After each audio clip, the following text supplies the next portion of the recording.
hear me now? Can you hear me now?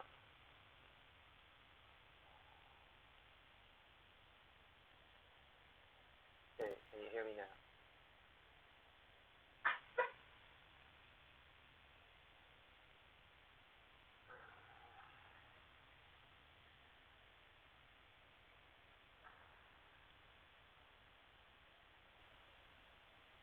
Can you hear me? Where is it? Can you hear me now? Okay, can you hear me now?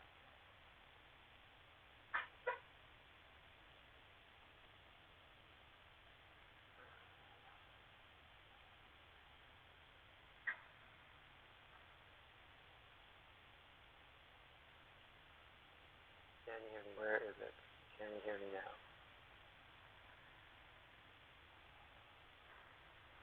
Okay, can you hear me now?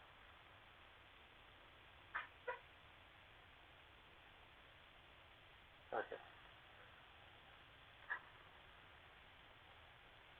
I don't know what to do. Can you hear me? The audio is not working. Can you hear me now? Okay, can you hear me now? Try again.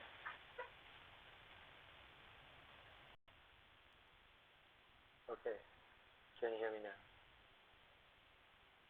Can you hear me now? Can you hear me now?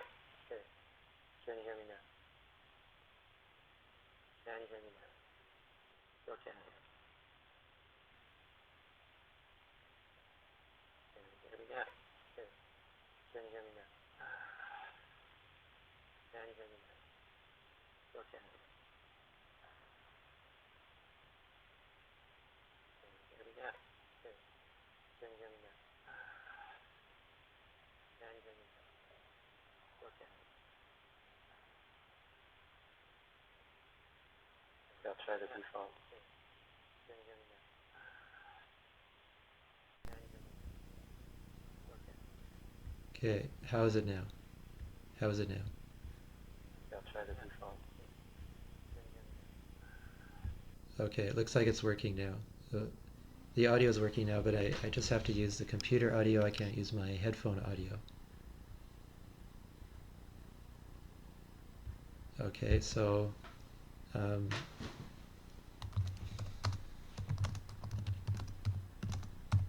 can you hear me now? Can you hear me now?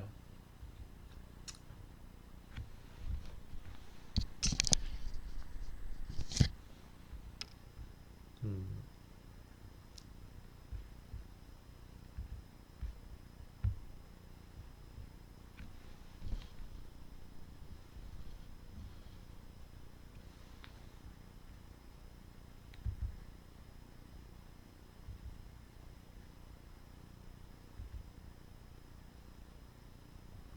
Still not. Okay.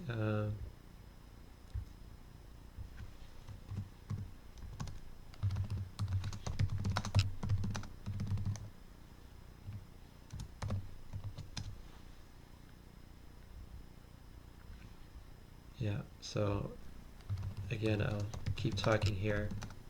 I can hear it. If I turn off the mute button.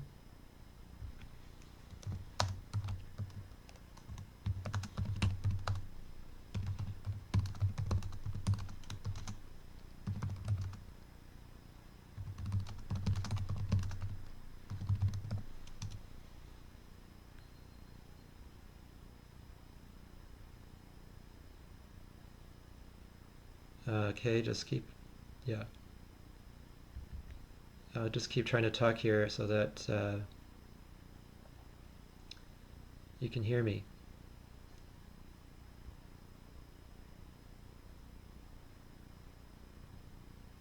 Can you hear me yet?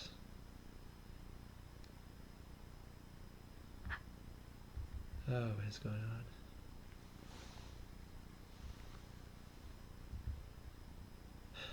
Okay, I can't continue this, so I'll try again later.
Okay.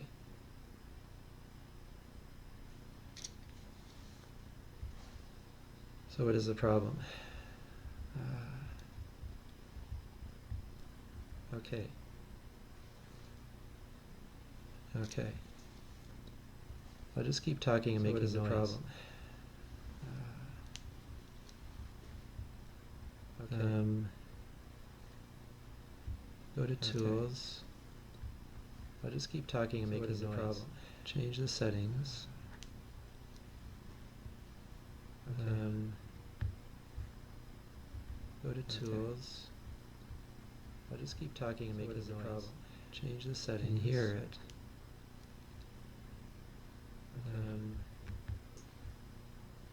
Go to Tools. I'll just keep talking and making noise. Problem? Change the settings. And hear it.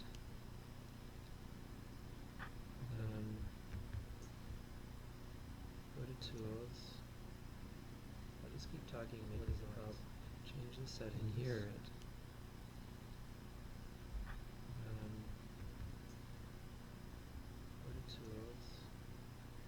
I'll just keep talking and making noise. Change the settings. And hear it.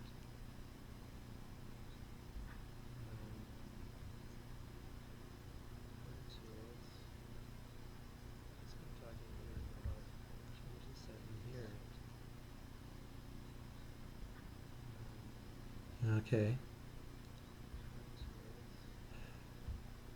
Can't do it then.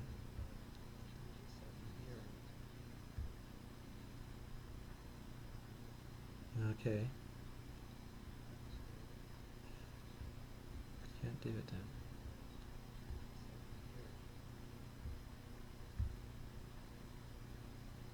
Okay. Can't do it then. Alright. Microphone mono mix. Okay. Can't do it. Upgrade.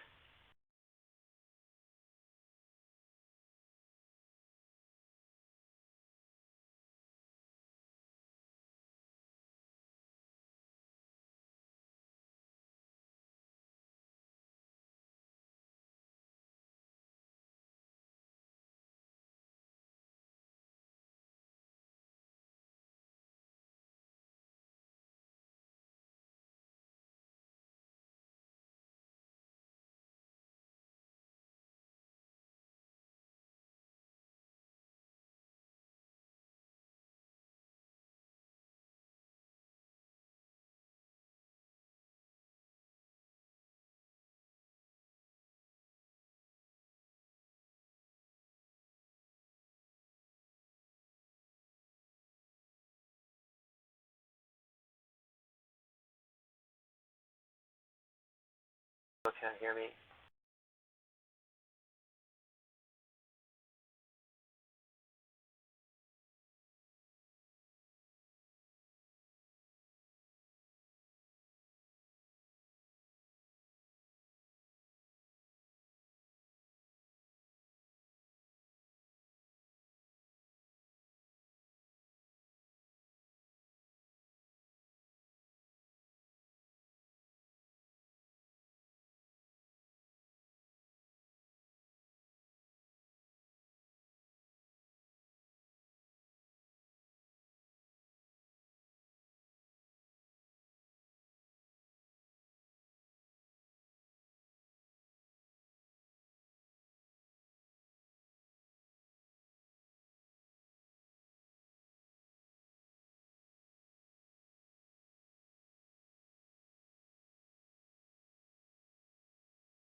Oh, microphone. I can't hear myself either. Oh, microphone.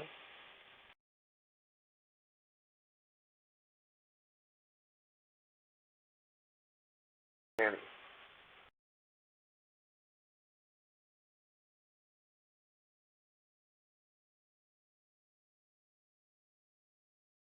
Alright.